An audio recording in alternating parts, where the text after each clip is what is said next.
Hello there everybody, how's it going? It's Jessie from Jessie Marie Does Stuff here on FlossTube, and I am coming to you on this Sunday, October 15th, 2023 with my next update video here in the midst of dark October stitching. Can you believe it's the 15th already? What is that? Why is October so quick? I don't understand it. I really don't. You can see I've got my coffee here. It's a little bit earlier than I typically start filming, particularly on the weekends, but so we're here, but coffee in hand, so there will be breaks for drinking some coffee. So before I go off on a ramble for too long, welcome everybody. Welcome both to my returning viewers as well as anybody who is new here and perhaps checking out my videos for the very first time. Thanks for spending part of your day with me today. I very much appreciate it. On this channel, I talk mostly about cross stitch, though sometimes I will talk about books and knitting. I am going to do a little bit of a knitting talk, and it just occurred to me that I forgot my knitting project in the other room. So there will be a break to go get that as well. Oops, yeah. Not enough coffee in my system yet, clearly. So today it's going to be stitching and some knitting. Books-wise, I haven't finished anything. I am in the midst of all of the things that I have been reading, so nothing to report there. Before that, though, we have a little bit of administrative things, and so let's get into that. Okay, so first up, the first administrative thing we need to get to is the giveaways. So I drew the winners for the 10-year FlossTubeversary giveaway extravaganza, and I announced those in my last video, and I have heard from almost every one of you. So thank you all so much for sending in your messages and your emails. I haven't responded to any of them, but I should start sending out those things this week. So keep an eye out. I'll be sending you tracking information if relevant or digital things as that pertains. But there were a few folks that I haven't heard from yet. So Tara Cogdell, you won the Leah Grinnell 1872 sampler by Merrywind Farm, and so I need you to get in touch with me so that I can get that in the mail to you. I also haven't yet heard from Donna, Stitching with Jolly on the Road, or Cass, Confessions of a Serial Stitcher. I haven't heard from you all for your digital wins, so get in touch with me. My email will be listed in the description box below. You can also get in touch with me on Instagram with your pertinent information. Donna, I need which online needle workshop for which you would like your gift certificate, and Cass, I need your email address, and I need which Heaven and Earth Designs chart. So I need you all to get in touch with me ASAP. In my next update video, which may not be for a couple of weeks, but in my next update video, if I haven't heard from you by then I'm going to have to draw new winners because I can't leave these hanging out for very long, and I'm not gonna chase you down. So get in touch with me, Tara, Donna, and Cass. Okay, let's get into some Q&A, some questions that have been asked over a couple of videos, and as always, thank you for sending in your questions. If you have any questions for me, leave them in the comments below. I will be happy to answer them directly, or perhaps they are warranted in a discussion here on video. So first up in the comments, I have to say a huge thank you for your witch fiction book recommendations. I got a ton. My TBR grows. Yeah, the TBR pile it's insurmountable, and it continues to be so. So for those of you who were looking for those recommendations, I have compiled the list of recommendations in the description box of this video with Goodreads links so that you can go check out those books and see if they might be up your alley. Serpent and Dove and Witch Child and Witches of Lichford, those are the first ones on my list if I get through what I'm currently reading. But thank you all so much for your recommendations. You are the greatest. Okay, so the next question comes from a couple of videos ago, and it is a question from Yvonne. Yvonne asked about thread drops, both how I make them and then how I go about using them. So for me, I I have a whole mix of different kinds of thread drops. I have these pre-die cut egg-shaped ones. I bought these from a seller on Etsy who doesn't have the plain ones anymore, which is frustrating because I really like the plain ones. So it has this section here where the majority of your thread goes, and this is for your leftovers. So I really like these ones. I have some special die cut shaped ones. A lot of those come from Stitch and Button. She has lots of different shapes. So I always link her shop in the description box of this video. She's on Facebook, and she's got some great ones available, and you'll see some of those in a little while. The most economical ones, though, is you can buy on Amazon. You can buy a bulk order of gift tags. And so I got like some natural colored cardstock. They're super heavy duty, but super economical. I think I got like 1,000 of them for $10. It's really, really reasonable. And so I take a 1-inch hole punch to put one in there. It's a little bit more labor intensive, but super economical, way, way cheaper than these. So I have a whole mixed bag. I have some that I have made from cardstock that I spray glued some sort of colorful scrapbook paper on and then cut those out. Those are not my favorites because the cardstock that I used was pretty flimsy. I think for me the most important thing is a sturdy cardstock. So these gift tags are great, but if I am trying to be quick about things, then I like using the pre-cut ones. So for me, my favorite usable length is 2 feet plus some change.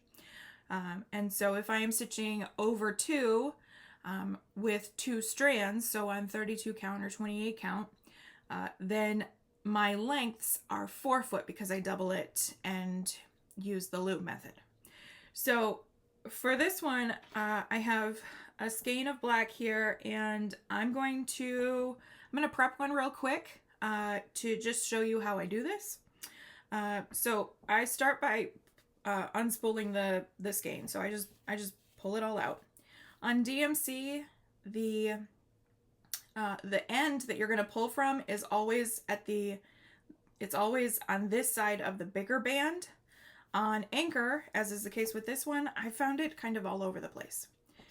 Now I know that DMC just recently purchased Anchor, so who knows what that's going to mean in the future. But anyway, I pull the thread out like that. And then I don't have one of those fancy wood thread winder things because the length it's not quite ideal for me. So I just grab a ruler. It's a heavy ruler, and hold the thread there up 4 times, because this is a project that is over 2 on 32 count. And so like I said, I cut a 4 foot length for my 28 or 32 count. So I hold that there where that ended. So this length is 4 feet long. And now I am just pulling the thread to about the same length, looping it over, and repeating the process. So that I'm going to have, it's still connected currently, but it's going to be in roughly 4 foot lengths. And so I'll just do that. And then inevitably I end up with one that's a little short or a little extra long. Sometimes I cut that and dispose of it. Sometimes I put it in another project where the length is more appropriate. With this one, I'm just going to leave it in this one. And then I cut the loops on both ends. Cut the loops on both ends. Forgive the jingle. I've got lots and lots of thread drop or scissor bobs. And there we go. Okay, so I have my lengths here. And that one really is too short. So I will probably throw that in a full coverage kit where my lengths are 2 feet. So we have our lengths of 4 feet. Now I'm going to put it on this thread drop. Because these are so long, I will fold it over once, and then a second time, just to shorten things up, just because I like that a little bit better. And okay, so at that halfway point, so we've got our thread here, we have the halfway point looped over my finger. I'm going to put that loop through the thread drop, and then put the tail of it through and pull down. Now, some folks will, let's see, let me undo this. Some folks will leave it in the super long length and put that through. And then what you can do, so you can take your needle, lift up one thread, pull, and you can pull that thread off without having to pull the whole nest of threads off the drop. You just pull the one thread that you're about to use. I don't love to do that, so I will just pull the full either 6-strand length or the full skein off, pull my thread out, and then put it back on the thread drop. Because I find that when I pull just a single thread like that, it gets a little kinked up and it gets a little easier to knot, in my experience. And maybe I'm doing something wrong, but I just prefer to do it like this. I will pull this whole set off and then pull my 6-strand length, pull my single strand out, and go from there. So that's how I use my thread drops. As far as making them is concerned, these are the best bet because they're super economical. It's a gift tag on your paper source, Amazon, or what have you. So I hope that helps. I hope that answers your question, Yvonne. And if you or anybody else has any further questions about thread drops, let me know. I will be happy to go over that. Okay, next question also requires a bit of a demonstration. So this question is coming from DY9605. That's the username. And so DY says, I'm curious how you choose to start and end your stitches when you're doing your Heaven and Earth Designs 1/1 on 25 count. I'm normally a pin stitch gal, but can't do that on the 25 count. I feel like I saw somewhere where you can do the pin stitch on 25 count, but I don't do that. So what I'm going to demo is how I do things. Now, I have a series of full coverage demo videos in a playlist on my channel. And in one of those, I demonstrate this. I go through the process of how I start and end my threads. And so I will link those videos. I will link that playlist up here in the corner so that you can easily navigate to that if you want to check that out. But I'm going to try to do a demo here so that you can see what this looks like here and now. So the first one I'm going to do is a drawing demo. So I have here just a printout of an Aida grid, but you can see the 10 by 10 grids here. And so I'm going to show you how I do this. If I am stitching over here, then I essentially do a waist knot without making a knot. Okay. So if I am stitching over here, then I put my thread down. Here's a box in this box. So I skip a box and into this box. And the reason for that is that I oftentimes will feather into the next box. And so I start my threads in this box over here because I rarely feather that far. Sometimes I will, but rarely ever do I feather that far. So I will put my thread in here, start my stitches over here, and automatically it catches the thread in the back so that I am essentially stitching over the tail. And then later on I'll go through and cut that tail. So there's a little bit of waste going on because it requires, the full length from here to here and the little tail sticking up, but it is worthwhile to me to not have to flip to the back over and over and again to try to catch the tails, and then I don't want to do that, especially if I'm in a high confetti area. So simplify as much as I can. So I'm going to draw this. I'm going to try to demonstrate drawing this. So first up, I'm going to put my needle down here and leave a tail. So let me show you what that will look like.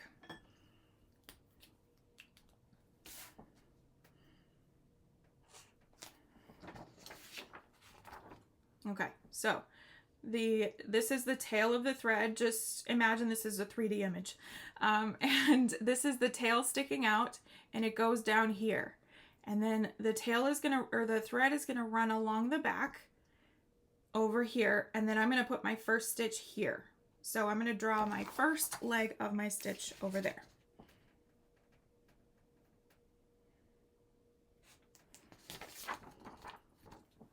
Now, my stitches go bottom left to top right, so up at bottom left, down at top right, and then up at bottom right, down at top left.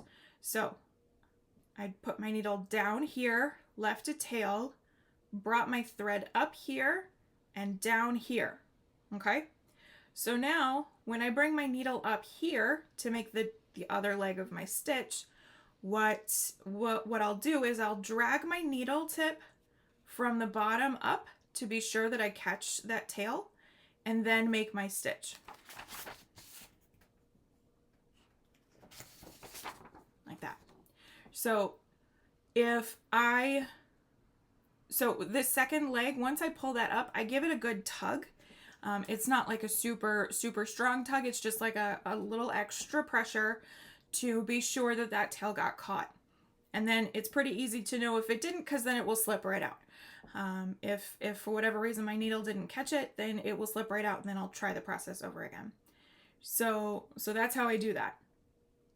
And I also, so let's say I start this thread down here, and I'm going to do a row of a few stitches of this color. So there's that one. Like that. So I will do the bottom leg all the way across and then go back and do the top legs. Because the same theory is that the needle and my working thread will catch that tail. So there we have it. So ending threads is a very similar process. I have a little bit of a rule. I will create my tail as long as I can be sure that I have at least 4 stitches that will cover that tail. So here's what I mean. So we're gonna say that I did these stitches down here. Okay, and that's it. That's all that I need of that color. So what I'm gonna do is I'm gonna bring that tail over here and pull it up through. And then cut it so that it's a very short tail, and then do with the leftovers whatever I will.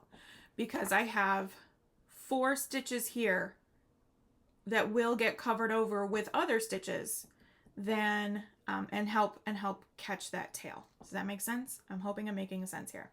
Okay, so now let's say I have a scenario like this. Oh man, I'm stitching really fast here. Okay, so now let's say I have a scenario like this. Oh, I'm done with that color. I only have 1 stitch here. So what I will do, more often than not, is flip to the back, tuck that thread as you would otherwise on a different style of project. So because there's only potentially 1 stitch here where another stitch could catch the tail. And so I like my ends to be a little bit more secure than that. I like to have a little bit more confidence, and so I will usually tuck that under. Sometimes I'll do strange things, but for the most part I flip over, tuck it under, and go from there. So then let's say, because I stitch in my diagonal blocks, I'll stitch this first block here. Okay, and then when I go to stitch this block here, I'll cut these threads before I start stitching this block, because I like to feather into the next block. It helps prevent those grid lines, those page lines, the column lines.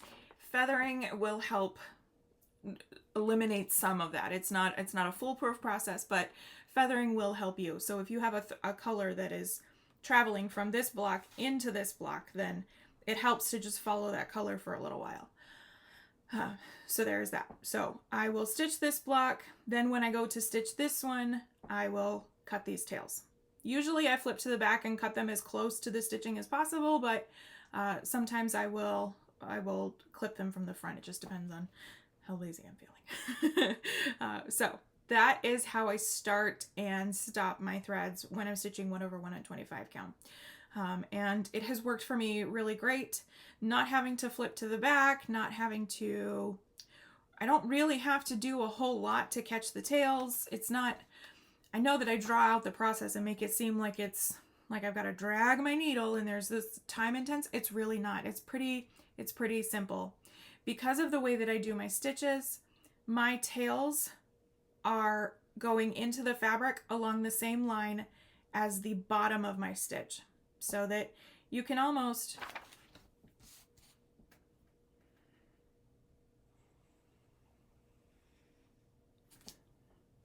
so that it almost looks like that, because this stitch, the legs on the back of this stitch have caught the tail up high like that. So that's how I do that.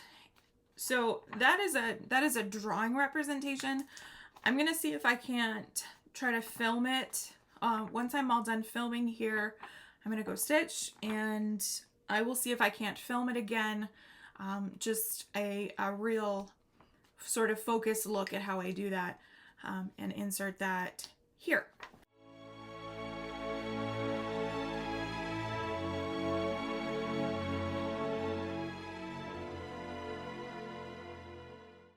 Okay, I hope that helps, and if anybody has any further questions on that subject, let me know. Okay, next question requires a picture but not a demonstration. So this question comes from Wendy, and Wendy says, question on your Millennium frame. I have thought about buying a larger one than what I have so I can use it for full coverage. But my question is, do you connect it to your Lowry stand, or... I think it's probably too big for a Lowry, but I can't imagine holding it in my lap to stitch. No, I can't imagine holding a Millennium or a Quantum frame in my lap. It's too much. Yes, I still use my Lowry, even for my my new 36-inch bars. I still use a Lowry because my stitching setup, I stitch primarily in a Lazy Boy, and so I have the Lowry sitting here, the frame here, and if it needs to, it can rest on the other arm of my Lazy Boy, because my Lazy Boy, it's pretty beefy. It's a pretty squishy spot, so it can rest on the other arm, and so that's kind of what it often does, especially with the really big one, just having that extra place to set it.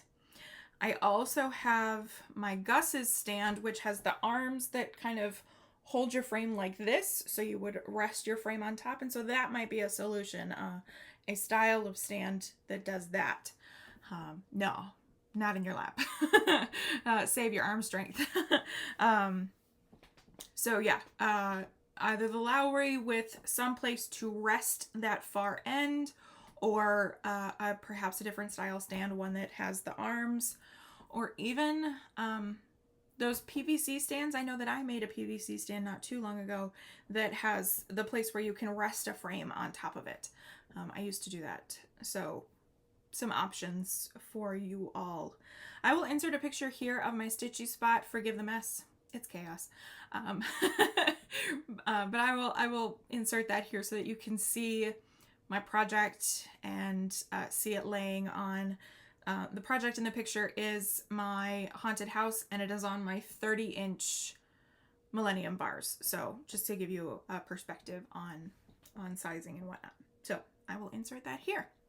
All right, so that is it for the Q&A. As always, thank you all so much for your questions, and be sure to leave them in the comments below if you have them.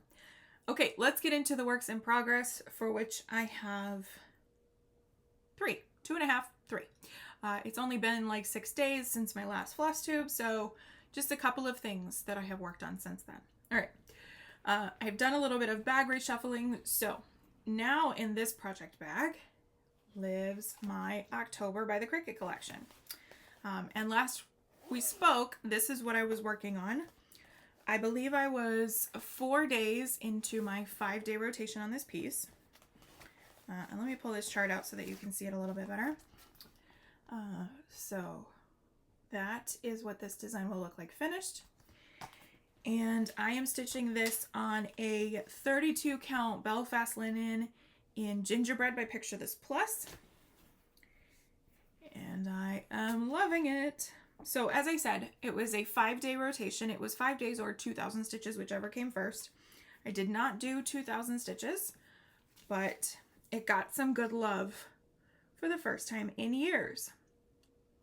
So when I last filmed, I believe I had just the top of the bell tower here done. So the tower is done. I haven't done the bell yet. And then I got going on the letter T and the ghost.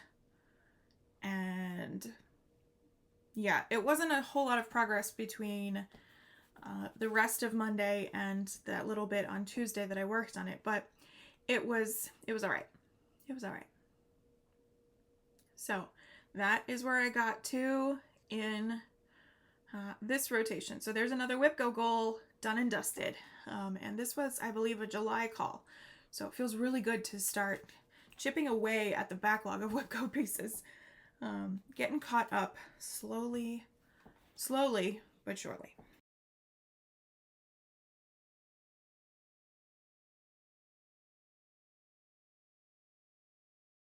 As I mentioned in that last update video, once I finished the rotation in October, that evening I was going to switch projects and get into my next Dark October Whip Go. And so that piece lives in this project bag. This is a bag by Vintage Owl Lady. Oh, so good. You see the little skulls in literally everything? So good. And in here lives Lunar Witch by Autumn Lane Stitchery. So here's what this will look like finished. So I got to working on this piece on Tuesday evening, and I thought this should go into Pattern Keeper, right? No, it doesn't. The PDF doesn't go into Pattern Keeper. Some of Autumn Lane's older pieces haven't been coded for PK. So I have some charting software, and this only has 8 colors. It's fairly simplistic. Like it's not super, there's not a lot of colors. There's big blocks of things. So I spent Tuesday putting this into my pattern software to make a Pattern Keeper compatible version. Because this is such, it's just a great piece. It would be so great if it was automatically PK compatible. So I spent the time going row by row, inputting it into the software. I made some mistakes. So mine may have some artistic license, but for the most part, it's the same. I mean, really, the mistakes that I have noticed so far, I have an extra stitch in my chart up here, and I'm missing one over here. Like, in the grand scheme, none of it matters. The gist of the thing, the spirit of the piece is going to continue. I thought I could do this in a day and a half, my 1,300 stitches, but because I did spend those couple of hours on this piece with the ray chart, and then Wednesday was a busy day. Wednesdays are always our busy days. I didn't do a whole lot of stitching on Wednesday, so it did take me the 3 days to get to 1,300 stitches, which was my goal. So here is where I am down to. This fabric is a 32 count Belfast linen in Purple Pansies by Hand Dyed Fabrics by Stephanie. And yeah, so I got my 1,300 stitches in. I can't remember the exact number of stitches I did, but nonetheless, got some progress in this piece. I started this in 2020. I put in 2 days of effort in 2020, so, and then not since. So it was really good to get back to this and get some progress. So I'm finding my method of stitching is evolving a little bit. I have been working across the width of a lot of my pieces. Full coverage, not so much, but non-full coverage pieces, I like to work across the width in 10 by 10 blocks. It's kind of typewriter method. It's kind of not typewriter method. So I stitch across the 10 by 10 blocks. If I have a thread on my needle and I can keep going with that color, then I will. Then I keep going. I will will travel down as far as that thread will go.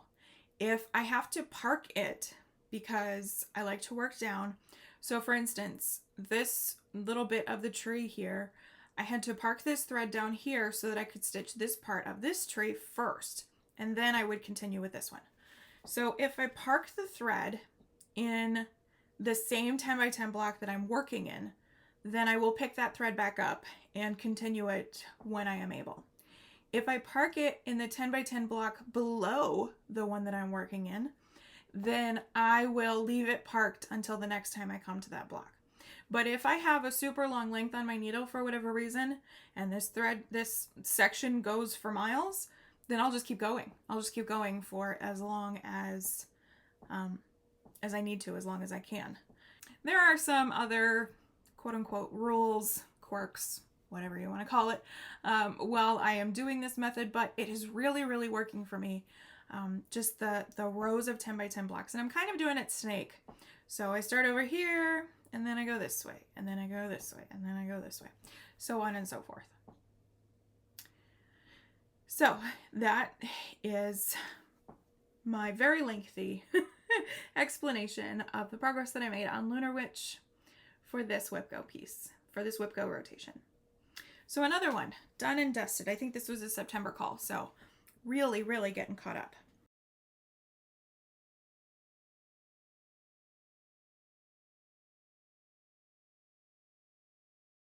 Okay, so Lunar Witch took me through Thursday, October 12th.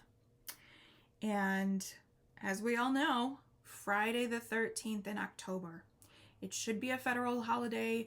We should all be required to stay home and be cozy and enjoy the day. Just saying. But I was really excited because Friday the 13th, I was getting started on my new Heaven and Earth design, Haunted House by Donna Gelsinger. So excited to get this started. So that now lives in this project bag. This is a vintage Owl Lady bag as well.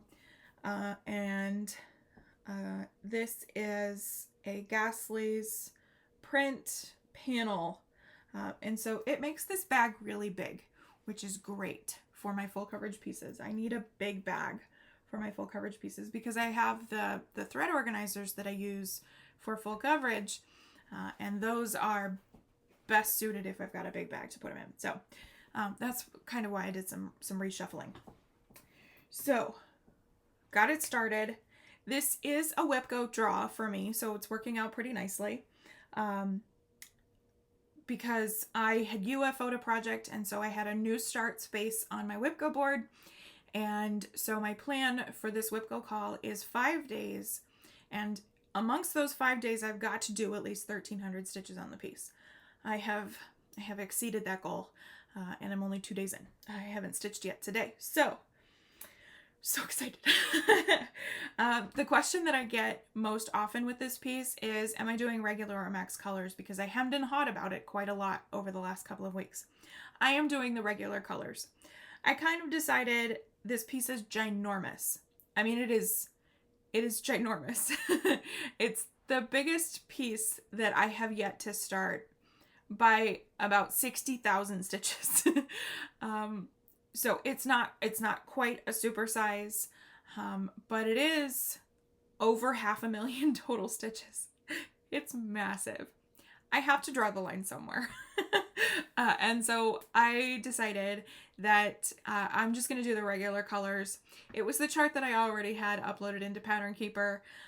It was far fewer thread organizers to juggle with. Inevitably, somebody's going to do the max colors version, and I'm going to be super envious the whole way through. But I am loving the way that this is turning out already. So I got started on Friday. Preview here of what this looks like finished, because I'm just sitting here rambling in a long time. So on Friday, I got started stitching, and I didn't do a whole lot of stitching on Friday. It had been a long week, and there were naps. That's all I'm gonna say. So Saturday, yesterday, I stitched a lot. And it didn't even feel like a lot, but I did several sessions where I did 2 or 3 blocks. So the progress is a little bit further than what I have shown on Instagram. My husband went board gaming last night, and so I stayed up and stitched, and I found myself like falling asleep. So I'm mid-block on this one, and I thought there's a lot of confetti in this section that I'm currently working, so let me put the needle down and I'll get back to that tomorrow, meaning today. So let me show you. This piece is so big. Where I am up to. Oh, it looks so good. It looks so good. Yeah, this is great.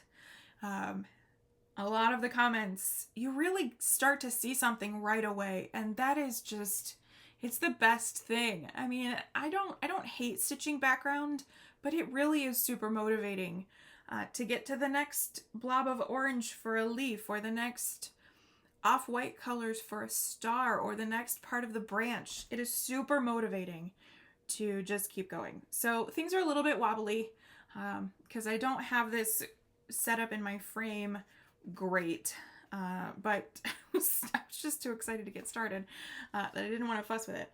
So it's good enough for me for now. So that's where I'm up to. I'm a little over 1,400 stitches into the whole project, and I love it. This needle minder came from Mad for Minders. Isn't that super cool? And this one came from, oh goodness, now I can't remember what her business was called. But Kate, Queen of Starts, was doing these Scrabble tile needle minders for a while. I love big books, and I cannot lie. And this project is a book. It's so big. It's really, really massive. But it's gonna be a lot of fun all the way through. I can already tell. It's just gonna be a lot of fun. So that is where I'm up to with Haunted House. And I just want to say a huge thank you to everybody who joined in with Friday the 13th Sal. I get really angry when I start to think about hashtags on Instagram these days because they just aren't working. So if you participated in Friday the 13th Sal, be sure to tag me so that I can come and see it. Because I would really love to see everybody who has participated, but I can't with just the hashtag. So be sure to tag me if you participated in Friday the 13th Sal. And that goes on ad infinitum. If you are working on Friday the 13th Sal today, tag it. Because yeah, that's just, it was a lot of fun to get that started and to celebrate Friday the 13th. Okay, so because that is what I'm currently working on, let's get into some plans. So I'm working on that for a 5-day rotation.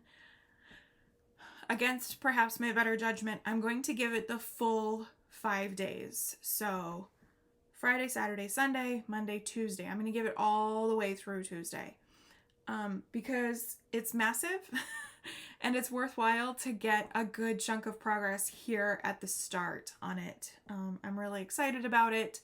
I am really, really in the mood for full coverage. So I'm just going to ride that wave and I'm going to stitch on that through Tuesday.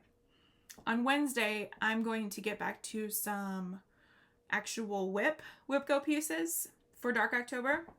And so the next one up is this piece. This is the Haunted House Sampler by Twin Peak Primitives, and I'll insert a preview up here so that you can see what this will look like finished. I'm not going to take it out of the bag because you can see all of the progress thus far, and I've already shown it.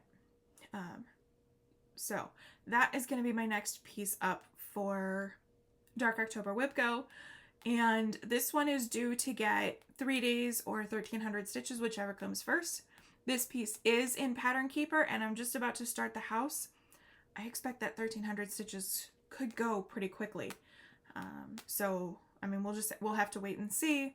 If I'm still feeding the full coverage, then we'll see what kind of impact that has on my stitching on this. But anyway, so that is Wednesday, Thursday, and potentially a little bit on Friday if necessary. So Friday is the 24 hours of cross stitch marathon. So here are my tentative plans for 24 hours of cross stitch. If I need to spend more time on Haunted House Sampler, then I will on Friday. I'm going to switch to Glory of Autumn by Dimensions. I need to work on that for my section this month. And also that piece, that WIP birthday is on Friday the 20th. That is kind of a loose interpretation of what that birthday might be, but that's what I have down. So I'm going to try to work on that piece on its birthday and during 24 hours of cross stitch, and maybe try to knock out my October section quick. We'll kind of wait and see if that is feasible, but I am anxious. I'm anxious to try and to work a lot on that next weekend. If by some miracle I get my section done really quickly, then I will move into my next WIP Go piece. And I'm going to insert here the list of the other WIP Go pieces that I still need to get to. So you can see that there. Because I can't remember off the top of my head, so I'll just insert that so that you can see it. So that is it for this week. Now, as far as like a sit down floss tube, I'm not going to do that this coming weekend. Because it's 24 hours, I'm just not going to do a sit down floss tube and take away from the Stitchy Marathon. So what I think I might do is take some inspiration from Dina, Half Stitch Cross Stitch, and do some little check-in floss tubes and then kind of mash that up into one video to upload this coming weekend. So when I finish the rotation on Haunted House, my Haid, then I will come do a little chit chat, mash that up with whatever I get done on Haunted House Sampler and some other things, because I have another Halloween box coming this week. And so mash all that up and upload that next weekend. During 24 hours of cross stitch, I think I may try to vlog. Since Baby Does Stuff was born, I have tried to vlog 24 hours when I've tried to do it. And the vlogging has, crash and burn. So we'll try it. No promises. So I'm going to try to vlog during 24 hours of cross stitch. Regardless, the next weekend I will do another sit down floss tube and either just do what I did since 24 hours or include what I accomplished during 24 hours of cross stitch. It's not going to be on Friday next week because Danny's going to be out of town. So it'll be Saturday or Sunday in 2 weeks. And at that point, we'll be talking about WIP Go for November, because it will be practically November, which is in the beyond. Like, I just can't fathom time anymore. So anyway, so that's kind of the filming schedule. Very loose. It's kind of a wait and see kind of filming schedule. So that's what you have to look forward to. I have started toying with my 2024 plans. So I have created, I believe, 8 WIP Go boards. No, I am not doing all 8. It's just 8 different concepts and ideas for me for WIP Go in the year 2024. I am really feeling the full coverage today. I have been for several months, and so I am contemplating attempting 24 full coverage pages in 2024. It's just so beautiful. I'm contemplating it. So at WIP Go, conveniently enough, if you take out the free space, has 24 spaces. So I'm mulling things over. I'm thinking about what kind of a focus do I want to have. I have thought that next year was going to be more of a focus on finishes, but maybe it's more of a focus on page finishes. So I've been toying with WIP Go boards, and as I start weeding them out, maybe I'll start sharing some of them with you, because I have a bunch of different ideas, different things I'd like to try for WIP Go. So we'll see what happens. Okay, that is it for the plans. Okay, so let's get into the stash acquisitions. I have just one thing, kind of, but it's really exciting. So I got the Halloween box from Stitch and Button. If you are not in Vicky's group getting the updates on if she's doing a box and how to get them, you are missing out. She curates a really fantastic box. Last year I did her 12 Days of Christmas box. This year it was in advance of Halloween. It's so good. It is so good. So I'm going to show you all of the stuff that came in the box. And so we are going to start with the project bag because Stitch and Button is, I'd venture to say first and foremost a project bag maker, but I mean she does a million different things, as you have seen over the years. So here is the project bag, and is this not just fantastic? I mean, it is just so incredibly cool. Very kind of dark and mysterious, haunted house. Yeah, very cool, with cool pumpkins and cool flowers and bats and all that. So that is the project bag, and the zipper pull with the pumpkin's charm on it and a moon. Very cool. Very, very cool. So everything else coordinates with that bag. We have an Ort book. So essentially a thread bed, but she calls it an Ort book. And it has a pocket so you can put things in the felt with a great snap. We have this little bag here, and in the bag is some, it's like confetti. There's some holographic skulls. This is a textured spider web.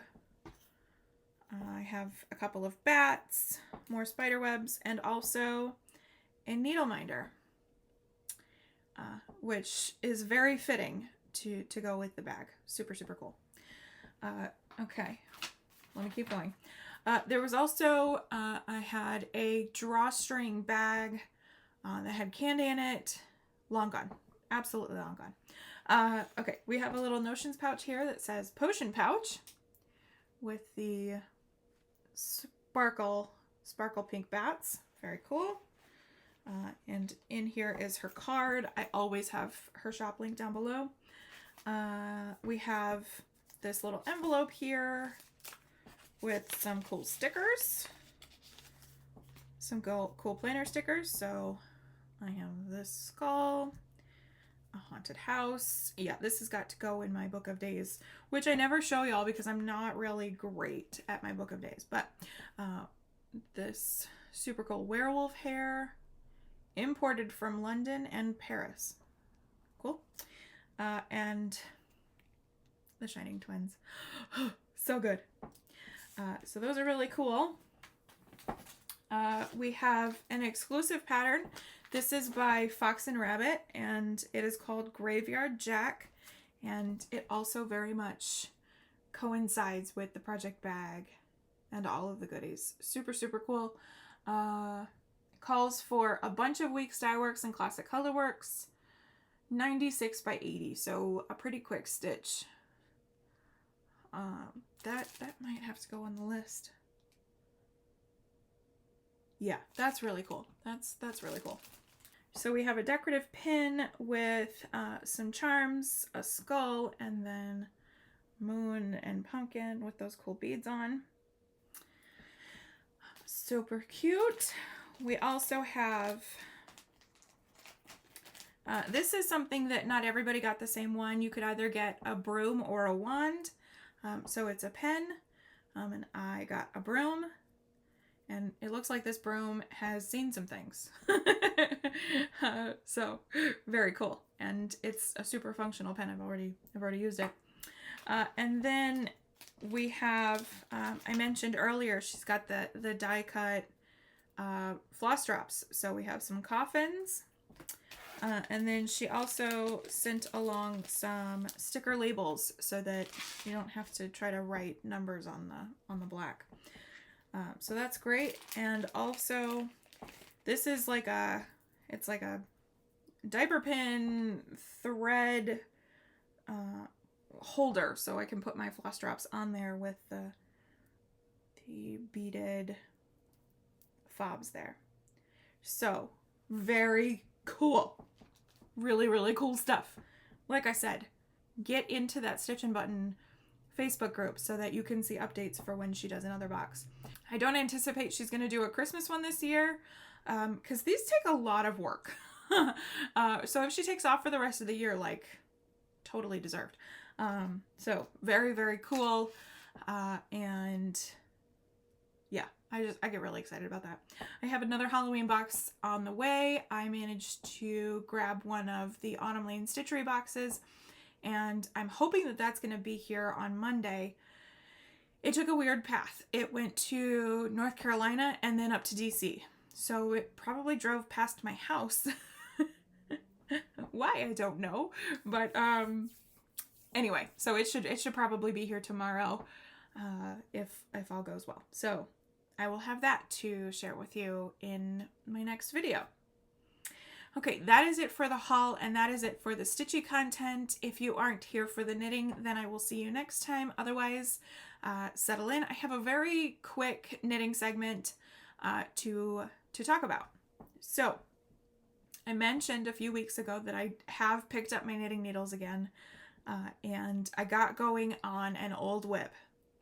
And I made a big error, and I found that the action of knitting, super easy to pick back up again. Total muscle memory.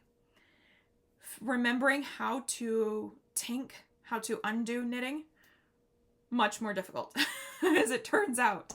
I could not figure out how to undo some of my stitches to get back to where I needed to. So I attempted to just pull the color that I had wrong and try to sneak my needle into the stitches, and I kept it unraveled. It quite literally, quite figuratively unraveled from there. So I put the project aside and I said, I'm gonna get back to you later because I ain't got the brain space for this right now. Well, this week I had the brain space for it. And so I fully pulled that project out. I balled up the yarns that I had already used, and I have those separate. I recast on the project. If I need those other small balls of yarn later on, then I'll add those in, but I suspect that I have enough here. I have enough yardage to be able to complete the project as it is. So, the project in question, I have recast on, and I have just found another error. Yeah, yay me. I'm really good at this stuff. But the project in question is like something that I really want. So like I'm committed to either fixing it or fudging it, or I'm gonna make this happen.